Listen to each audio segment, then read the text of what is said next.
All right, so now that you have your InBody 570 test done, this is going to be the actual sheet that you get. Now they send us like a 50-page ebook, and I don't want to waste your time going through all of it, so I'm going to literally go through and explain everything because there's a lot of really cool information. And again, if you need more help reading this, come in and see one of our staff, and we will be happy to walk you through it.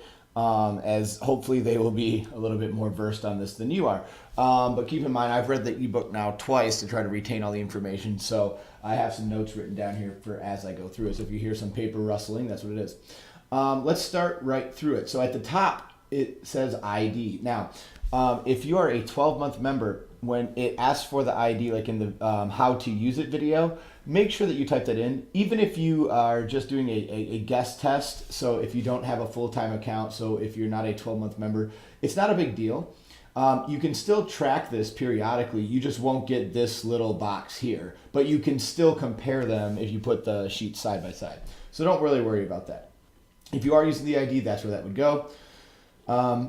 Here is what we want to get into though, is the water. Okay, so this is going to be intracellular water is just water inside of the cells. Extracellular water is outside of the cells, and then total body water is here. So as you can see, like for this example, this person has 60 pounds of their 130 is water. Okay, and that's pretty typical. We'll go through the water percentages at the very bottom.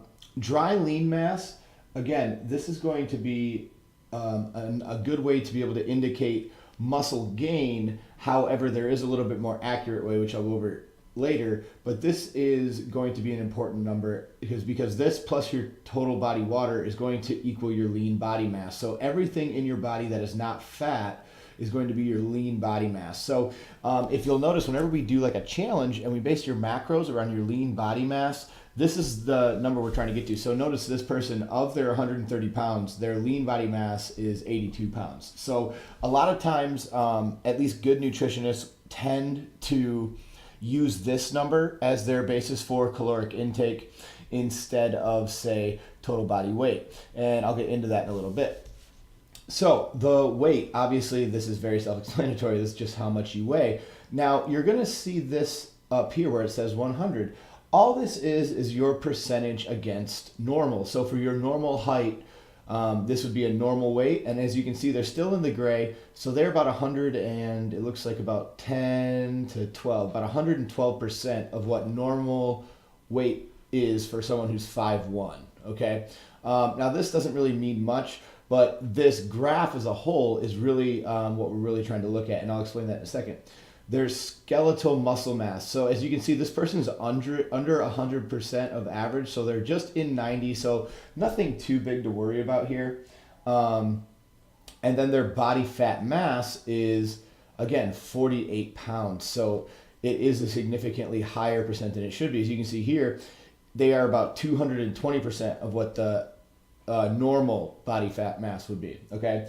So this together is a really cool thing because obviously it has your weight, but this is the cool part, is the SMM. Okay, so skeletal muscle mass. What this is going to tell you is how many pounds of actual muscle are on your frame. Now, this is also measured down here in our body composition history, so you can actually see, based test on test on test, how much muscle you're actually gaining, which is huge, okay, especially for a fat loss facility like we are. There's going to be times when the scale's not moving as much, but your muscle is increasing, and this is how we can measure that, so we can actually make sure that you're getting the correct results, right? Because just because we're not losing weight doesn't mean that we're not building lean muscle and burning fat. So if these if these numbers right here, if the SMM and the body fat mass, if this number is going up in the SMM and this number is going down in the body fat, then that probably means that we're definitely becoming healthier, okay? Because if the weight's staying the same, but these two numbers are switching around, that's ultimately what we're gonna want. So the biggest thing though is to look at this little segment in a macro look. What we're looking for is there's 3 different body types based on InBody. There's the C shape, which is gonna be weight and body fat mass are higher, skeletal muscle mass is lower. And this is going to pretty much indicate that you're likely overweight or obese, okay? And if you read through the numbers, that's pretty obvious to tell, right? Like of their 130 pounds, only 43 pounds of it is muscle and 48 pounds of it is fat. They are severely more percentage of fat than the average person their height. So, I mean, they're at 220% of what they should be. So obviously there's a lot of fat here to that we can work on with this client if this was an actual person. Okay, the other two body types, though, and let me just explain them to you, is the I. So the I type is when all these numbers are relatively even. Okay, so if you were in a straight line right here, et cetera, you know, that's really what we'd be looking for, and you would be an I type. And that's typically a pretty healthy person. They're not like in amazing shape by any means, but they are healthy. According to, you know, just reading this generally, is that person's going to look pretty healthy, and they're going to be relatively healthy based on some other factors that we'll go into later. And then there's the D shape. So that would be the skeletal muscles way out here, the body fat and the weight are far behind it, and it would form like the bubble to the capital D, and that's really the athletic body type. Okay, so this person would typically have a lot of their weight as muscle mass, lower body fat, and lower total weight, which would be ideal if you're more of an athlete. Okay. And again, with what we try to build in our clients, that would be the end result, is the D body type. So if you're a C or an I, we definitely have some room for improvement, and make sure we get you on the right plan for that. Okay. Obesity analysis, again, this is very straightforward. BMI is just height times weight. That's just your body mass index, and then percent body fat, which is, you know, you can see where you need to be. So for a female, it's typically between 18 to 28 with a median of 23. And that's pretty baseline, not including age or anything else, just straight man, straight woman. Men is 10 to 20%, and female is 18 to 28%. So please be aware of that. Now, this is the part that really gets kind of cool and really tells us a lot. So what we're trying to see here is everything over 100. Okay, that would be the ultimate goal, is we want everything over 100%. And all this is going to mean is that you're over the average in lean muscle for that body part. Okay, so the weight is really irrelevant. We're not really going to see a big difference unless there's like a huge, you know, actual weight difference. So like, as you can see here, it's maybe 0.2 pounds, and then here it's about 0.2 pounds. So there's not a big difference between the right side and the left side. And typically you won't see that. If you do see a large difference, typically it would be because some type of injury, like a broken bone or something, or, you know, possibly like maybe one of your limbs is fused, or you have like you've been like, had a surgery or something, and so one side significantly more swollen and or carrying more fat than the other. This would actually tell us that. But the big thing is we want to be over 100. And the reason we want everything over 100 is because we want our lean muscle analysis to be nice and high, okay? If your legs are really low, typically that means a couple of different things, okay? The likelihood, though, is that you have a very sedentary job and that you sit a lot and your legs are underdeveloped in comparison to your trunk and your arms, okay? The other ones that typically you would see if your legs are maybe a little low would be like the elderly, because again, they typically sit more and their upper body and trunk tend to be a little bit more developed. But if you're under 100%, typically it's because of you're either a skinny fat person, which if you don't know what a skinny fat person is, it's one of those people who doesn't weigh much, but their muscular development is very, very lacking, and they just kind of look very sloppy, okay, would be kind of be the best way to put it, where there's just a lot of, you know, a loose skin, a lot of fat around the midsection. The arms are very just not toned, they're just kind of very plain. Same thing with the legs, there's not really a whole lot of definition, and they're just not a very big person. They're, you know, skinny fat is what they call it.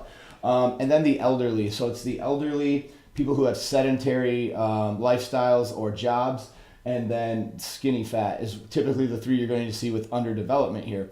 But the big thing is it gives you an area to really focus on. So if you see this client here, you know, she's down to 82, 83 in her legs. Odds are, with her percentage of body fat and the way that she carries her body fat and the body fat mass, we're going to assume that she's probably rather top heavy and she's very, very overweight for her size and weight. Now, she might not be a very big person, obviously at 130 pounds, not a huge person, but the way that her weight is carried doesn't make it conducive and puts her at a high injury risk. And there's a lot of other complications that come for this. So like for this client, obviously focusing on leg strength days would be a massive, massive help. And really focusing on the leg centric movements are going to be where she really, really wants to work. Now, also, as you can see, she has a decent imbalance here in her arms, right? A 5%, almost 4.5% imbalance in her arms. So likely she's right-handed as well, because she would use her right arm more, hence it has more muscle, and it's over 100, whereas the left arm isn't used as much. And again, typically the mouse is on the right side of the keyboard. Again, that would make sense. The core's right about okay. Obviously, if we look over up here, which I'll go into in a second, that's a little bit high, but we'll worry about that when we get there. Now at the bottom of this, again, is just your, where it says the ECT. Let me see if I can zoom this up a little bit. 1 second. So let me zoom out just a touch. All right. So I don't know if you can see that any better. Yeah, you can read that now. It says 396. So really what we're looking for with the ECW total body water analysis is we want to be between 3.6 and 3.9. Typically, if we're above 3.9 in total body water to extracellular water, we're carrying more water than we should be, which typically is an indication of swelling, which means they may have an injury somewhere, and that's why that number would be high. Our goal for that number is between 3.6 and 3.9, so she's obviously very, very close to that, but we would want to just double check and make sure she doesn't have any injury, or she didn't twist her ankle, or she doesn't have a really sore shoulder that's full of swelling or whatever else. Okay, these are just things that this machine will teach us, which is really cool. Now up here, this is where it gets really neat now. So it gives you pretty much goals. It pretty much gives you your goals. So we want to lose 21.8 pounds of body fat mass, and then we want to gain about 5 pounds of lean body mass, and that's going to put us in the healthy category. So it will actually give you goals right up here. If you're very out of shape and you're not in like an I or a D type body style, it will actually give you numbers here. Now, even if it says, like mine for instance says 0, 0, the cool thing is you can come down here and really see where you hold the highest percentage of your fat. So for most people, again, it's going to be in the trunk because that's where all our vital organs are, but how much of it is there, and can we lose some off the other, off the rest of it? So for instance, this person is well over in everything, as you can see, above 100%. And on mine, for instance, like my arms are in the 50%, and my legs are right about at 99 to 96%, and then my trunk's at 166%. So I'm still I hold my weight pretty much in my stomach, which makes sense because that's where I hold a lot of my weight. That's just kind of giving you a fat breakdown of how much fat you have on your body in those areas. And as you do this over time, you can see where you're actually burning fat. Now, this is where it gets really cool, is this actually also gives you your basal metabolic rate, which all that is pretty much if you were to do absolutely nothing, this is how many calories you would be burning just laying on the couch, doing nothing all day. Now, as you can see for this lady, 1175. Now, here's the deal, is this doesn't include any movement, any exercise, or anything else. So she should definitely be eating more than 1175 calories to get to her, her caloric threshold of what she's going to be burning every single day. Okay, for instance, on mine, my resting caloric metabolic rate is 2,086. So I burn a ton of calories just by doing nothing. But again, I also have more lean muscle on me by far, so it's going to burn more calories resting than more fat is. So that's why we really want to build that lean muscle, is because this will help increase our metabolic rate. Now, the last thing on here is the visceral fat level. This is just pretty much an indicator. We want to be below 10 on this. And what visceral fat is visceral fat is the amount of fat, surrounding internal organs. And this is where, your risk for heart disease, heart attack, and all that stuff just skyrockets. And we really, really, really have to keep this number below 10.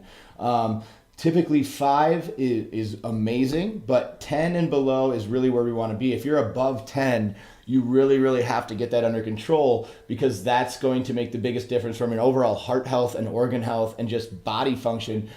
Getting that visceral fat level down is what's going to be key. And the only way to do that is just consistent diet and exercise. There's no other way to do that. You can't just get rid of that because, again, it surrounds your organs. So that's kind of the readout of the sheet. Now, the last thing I will tell you is based on this metabolic rate, some of you may get your metabolic rate. And if you're stalling in your diet and we ask you what your resting metabolic rate is, this is the number that we're talking about. And this may mean that we may have to increase or decrease your calories based on you, but it allows us a lot more personalized information. And this is the reason we got the machines, is we can really go through and we can, sit there and dissect truly what's going on with you as an individual and help us focus on where we need to work from an objective scientific standpoint. So it's no longer going to be us looking at you and saying, okay, well, we probably need to work on this, or we probably need to work on this. This makes it very black and white. It gives you exact progress of how you're doing. So there's no more, oh, I hope I'm doing well, or, oh, no, I'm kind of cheating, but I'm kind of, still losing weight. Well, if these numbers aren't improving and your percentages aren't changing and the shape on here isn't getting better or worse, we now know exactly what we need to do to fix you and to get you back to where you need to be for optimal health. So the reason we got these machines, guys, is this is an amazing indicator for where you truly are at with your body. And the reason these tests are so important is because they are truly going to help you learn about where your body holds fat, where you need to improve the most to get the most benefit out of it. And it allows you to truly see your progress over the course of time, which again, as a fitness and a fat loss studio, our goal is to get you results. So if you're following the plan and these numbers aren't improving and you're doing your part, well, then now you can hold us accountable to do ours. But also now we know that if you're not following what you're supposed to be doing and these numbers aren't improving, then you got to get your head in the game, because this is really serious stuff. You need to get into, you need to get healthy and overall heart health and just strength and body function and risk of injury doing, exercise and activities. All this stuff is super important to you guys going forward, and to have a better quality of life and a longer, more healthy quality of life. This is going to be, really a game changer as far as what we can offer you and how individualized we can make these adjustments to your program. So I really hope that if you guys aren't on a 12-month membership, I hope that you guys will be doing this test, because this test is really awesome. And I just wanted to go through and break down the sheet for you so that you guys knew exactly how to read it, in case you ever had any questions. If you still want to go over this, please feel free to go over it with a trainer. But we wanted to have this video because, again, especially in the mornings, if there's not anyone available because we're busy during sessions or whatever, this allows you to kind of sit down and read it and decide what you really need to do. But obviously, always bring this up with your trainer so that we can help you as well, because that's going to be really key to make sure that everybody's on the same page, and then we can kind of really make your goals specific for what you need the most in your body. Thank you guys for watching. And I hope you enjoyed it. I hope you enjoyed the test and you enjoyed this new piece of machinery. Have an awesome day.